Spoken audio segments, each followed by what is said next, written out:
They've done it all. They're definitely going to need all of that today and perhaps then some to defeat Anthony Wayne. And their number one problem is Generals pitcher Caitlin Ray. When we saw in the district semifinal against Mansfield-Madison, she had 14 strikeouts, just missed a no-hit game. They got their first hit in the 7th inning. And if she's on again like that, I don't know if anybody's going to be able to solve it.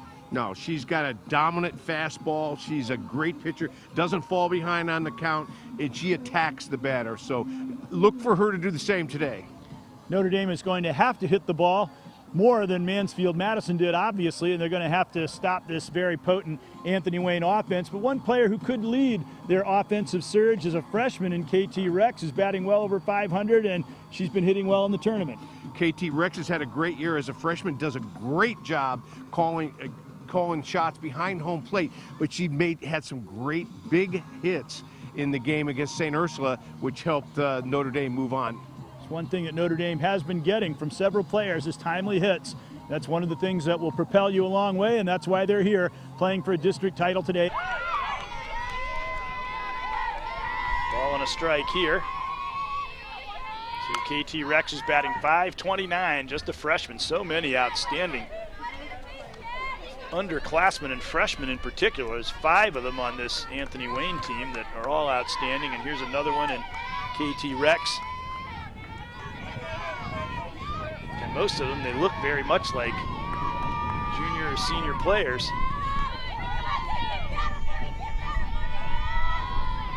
Up high, and count goes to 2-2. A lot of times the adrenaline is flowing in this first inning. A lot of times a high pitch, you see it rise like that's an overthrow. She overthrows it. She's got to settle down, get in a rhythm. Wow, there was no indication after the top of the first in the Mansfield-Madison game of what was to come. Mansfield-Madison didn't score a run, but every batter made contact. They had a walk that was drawn.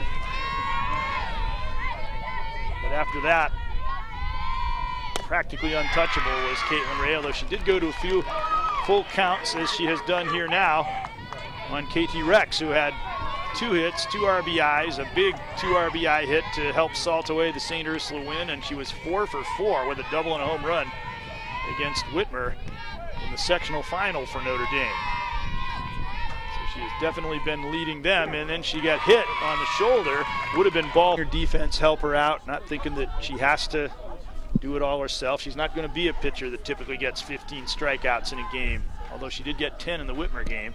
Only 3 against St. Ursula. There's a bunt attempt by Kirshner, and it's caught by KT Rex for the first out. Owen singled in a run that was very important. It was a 3-run second for Anthony Wayne that really put them firmly in the driver's seat. Inside strike there. That's a .448 hitter. And she takes a called third strike. She looked back at the umpire in this last of the first. 6 out of 7 first pitch strikes, so she's around the strike zone.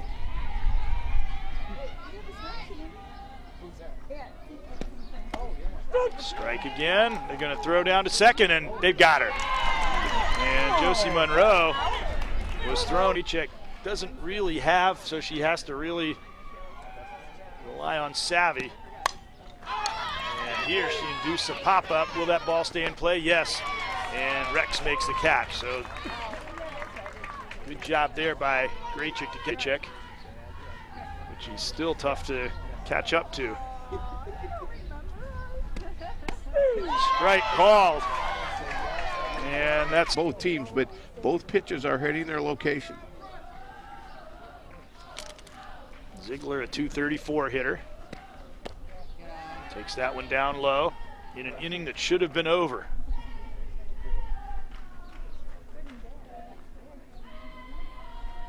Coach Norm Kajawa, there's a strike. He said that he's not dynamic, but she's doing a really good, a blue-collar job. She's keeping her team in this game. And even the batter she hasn't excel. But it's not a game that you want to keep playing constantly. Strike. Yeah, well, this is those things And the result is it's a 4-3 game and still nobody out with a runner on second.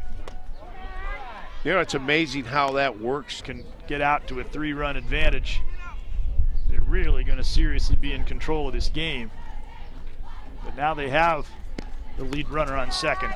Up high, 2-0. This second inning would have really been big for them to get the first out and try to consolidate that lead that they had just taken.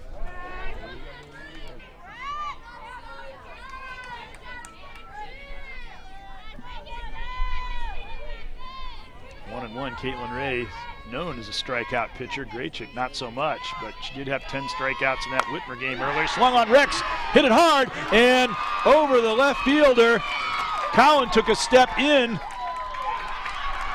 and the wind actually took it over her head, so she misjudged the ball. I think it may well have been an extra base hit anyway, but that made certain of it, and Rex puts a charge into the ball. Yeah, perfect pitch for Rex to drive right around the waist. Fifth. And Alyssa Ensara steps up again to face Michaela Graychick in a district final game. Well, when you're 1 and 2 hitters, Duhart, Rex, and then Duhart, they've gotten a lot of hits today, so they've done a lot of damage. Back-to-back doubles. Cut the game from 5-3 to 5-4. There's a high lofting fly that could be trouble, and it drops. Another